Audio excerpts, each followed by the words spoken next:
Welcome back. Looking out the Watkins Glen sky cam, not too much happening up in Schuyler County. One of the counties in our area not under a frost advisory. More on that in 1 second, but June 1st marks the first day of hurricane season, specifically Atlantic hurricane season.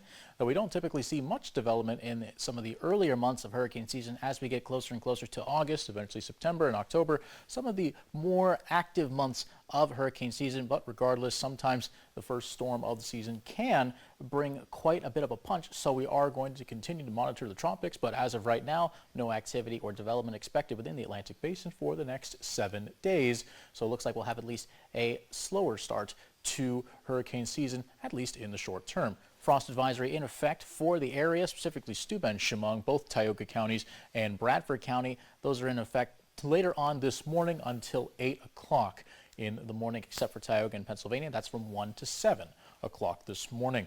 The temperatures dropping down, filtering through the 50s now. 53 Canisteo, 47 for Germania, and 48 in Morris. You look further to the east, 49 in Erin, 50 for Elmira and Appalachian, another 50 for you in Penn Yan, getting down closer to the 30s later on today. And some of those wildfires out in Canada, with the west wind, it is going to be pushing in some smoke. We'll see that coming in around Tuesday morning, potentially getting more dense Tuesday evening. Thankfully, though, that cold front is going to bring in some rain to help quell some of those fires, and we'll see some of that rain coming in on Thursday. But in terms of rain now, not seeing too much after we get some of these light showers pushing through the area. Had a little bit more earlier, but for right now, things have calmed down throughout the area. A few light showers did pass through parts of the Finger Lakes and drift off to the east.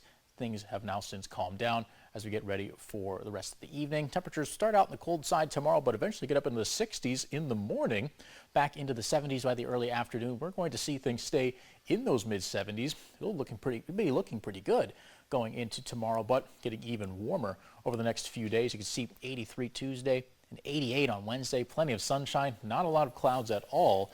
And overall, plenty of that good sunshine. High pressure taking over, going to allow for this to happen. But not long after we get through these first couple of days, now it's going to be getting warm, but it does open up the door for rain coming in on Thursday, potentially some thunderstorms. Humidity also likely to be quelled, at least for now. We'll have dew points start to rise back up into the 50s, but for the most part, things looking pretty good for now. Eventually, though, we are going to be seeing some more humid conditions as it opens up the door for thunderstorms Thursday and Friday. As for today, we stayed below average with an actual high of 61 compared to a forecast high of 62, starting out the month of June on a good note here. And tonight, we'll see temperatures drop down into the 30s. A few light showers still lingering throughout the area, but the potential frost is looming over the area as winds will be out of the west here this evening. The rest of the 7-day ahead, temperatures climbing into the upper 80s by the time we get to Wednesday. Thunderstorms Thursday and Friday, leading to a pretty eventful end to the week. And then the weekend, unfortunately, looking like some more showers could be lingering around and temperatures sinking back down into the mid-70s.